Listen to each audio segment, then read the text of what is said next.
అంటే police constable join అయినప్పుడే మీకు ఇది రాయాలని ఒక కోరిక ఉండేనట్లు ఒక ఆలోచన ఉండేది. కానీ డిసైడ్ అయింది మాత్రం ఇంకా దృఢ సంకల్పంతో ఇది జాబ్ వద్దు ఏముందని డిసైడ్ అయిన 2018 తర్వాత నుంచి. తర్వాత 2019 ఫస్ట్ అటెంప్ట్ ఇవ్వడం జరిగింది. సో ఫస్ట్ అటెంప్ట్లో నేను ఇంటర్వ్యూ వరకు రీచ్ అవ్వడం జరిగింది.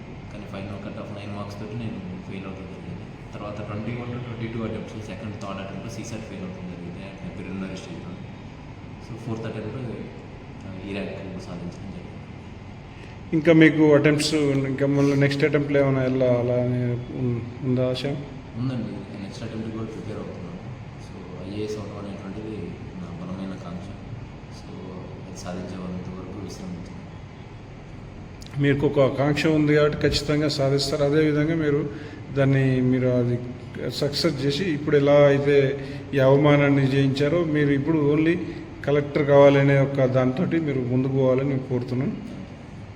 తర్వాత ఈ ప్రిలిమ్స్కి ఎలా ప్రిపేర్ అయ్యారు మీరు? జనరల్గా ఈ మా యూనివర్సల్ న్యూస్ ప్రేక్షకులకు చెప్పండి, ఎట్లా ప్రిపేర్ కావాలి? యాక్చువల్గా ప్రిలిమ్స్ అంటే అండి స్ట్రాటజీ నాకు తీసుకున్నట్లయితే ఈ సంవత్సరం నాకు 106 మార్క్స్ రావడం జరిగింది. Cut off was around 75 marks ఉంది. దీనికి నేను చేసింది ఏంటంటే ఫస్ట్ ఎవరైనా బేసిక్ ఎన్సీఆర్టీ బుక్స్ని కంప్లీట్ చేయాల్సి ఉంటుంది. తర్వాత సబ్జెక్ట్ ఒక స్టాండర్డ్ బుక్ని ఏ స్టాండర్డ్ బుక్ అయినా ఒక బుక్ని తీసుకోవాల్సి ఉంటుంది. మార్కెట్లో ఒక సబ్జెక్ట్ 2-3 బుక్స్ అవైలబుల్ ఉన్నాయి. మనకి ఇష్టం వచ్చిన బుక్ని ఒక దాన్ని పికప్ చేసుకోవాల్సి ఉంటుంది. అలా చేసుకున్న తర్వాత దాన్ని తర్వాత చదవాల్సి ఉంటుంది. ఈ రెండింటిని కలిపి ఒక షార్ట్ నోట్స్ తయారు చేసుకోవాల్సి ఉంటుంది. జాగ్రఫీకి సంబంధించి ఎన్సీఆర్టీస్ ఒక 5-6 బుక్స్ ఉంటాయి. సో 5-6 బుక్స్ అన్నింటినీ కలుపుకొని అదేవిధంగా జాగ్రఫీ స్టాండర్డ్ బుక్ జీసీడీ అని ఈ అన్ని బుక్లు కలుపుకొని మన దగ్గర ఒక షార్ట్ నోట్స్ ఉన్నాయి. అట్లా geography, history, polity, economy, science and technology, current affairs, తర్వాత ఎన్విరాన్మెంట్, తర్వాత ఇంటర్నల్ సెక్యూరిటీ, తర్వాత సోషల్ ఇష్యూస్, ఓల్డ్ హిస్టరీ, ఇటువంటి అన్ని టాపిక్స్ మనం సపరేట్ నోట్స్ తయారు చేసుకోవాల్సి ఉంటుంది. చేసుకున్న తర్వాత వాటిని పదే చదవాల్సి ఉంటుంది. తర్వాత ఒక 30-40 మాక్ టెస్ట్లు రాయాల్సి ఉంటుంది. సో అలా రాస్తూ కాన్సెప్చువల్ క్లారిటీ పెంచుకోవాల్సి ఉంటుంది. సో అది నా స్ట్రాటజీ. అయితే కొంతమంది స్టాండర్డ్ బుక్స్ కొన్ని మాత్రమే చదివితే బాగుంటుంటారు కదా, అట్లా స్టాండర్డ్ ఏమన్నా మీరు చదివిరా? అట్లా అవునండి. స్టాండర్డ్ బుక్స్ ఇప్పుడు మార్కెట్లో ఒక సబ్జెక్ట్కి 2-3 స్టాండర్డ్ బుక్స్ దొరుకుతాయి. మనం ఏదైనా ఒకటి పిక్ చేసుకోవాలి. నేను పిక్ చేసుకున్నది జాగ్రఫీకి వచ్చినట్లయితే ఎన్సీఆర్టీస్ ప్లస్ జీసీడీ అని బుక్ ఒకటి. సో హిస్టరీకి వచ్చినట్లయితే ఆర్ఎస్ శర్మ, బిపిన్ చంద్ర, సతీష్ చంద్ర, స్పెక్ట్రమ్. తర్వాత పాలిటీకి వస్తే లక్ష్మీకాంత్, బీర్ యాక్ట్ అని ఒకటి ఉంటుంది, ఆ బీర్ యాక్ట్. ఎన్విరాన్మెంట్కి వస్తే శంకర్ ఐఎస్ అనేది శంకర్ ఎన్విరాన్మెంట్. సో అదేవిధంగా కరెంట్ అఫైర్స్కి వచ్చినట్లయితే విజన్ ఐఎస్ వారి మ్యాగజైన్.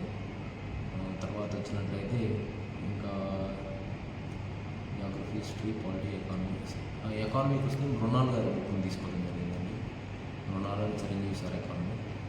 సో ఈ విధంగా నా బుక్ లిస్ట్ అనేటువంటిది నేను చూజ్ చేసుకోవడం జరిగింది.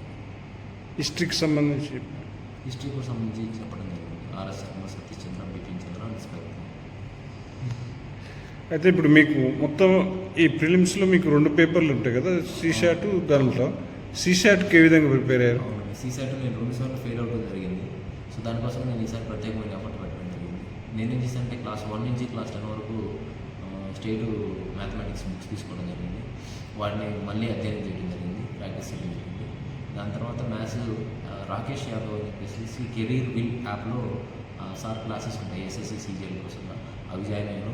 అదేవిధంగా పీయూష్ వర్షిని అని రీజనింగ్ క్లాసెస్ ఉంటాయి, అవి జాయిన్ అయ్యాను. అదేవిధంగా శ్రీనివాస్ మేధాటి సార్ అని చెప్పేసి ఆయన కాంప్రహెన్షన్ చెప్తారు, అది క్లాసెస్ జాయిన్ అయ్యాను. అవన్నీ జాయిన్ అయ్యి నేను వాటిని ప్రాక్టీస్ చేయడం జరిగిందండి. సో వాళ్ళు చెప్పేది ఒక 10%, 50% ఉంటుంది, కానీ మనం ప్రాక్టీస్ చేయాల్సింది 85% ఉంటుంది.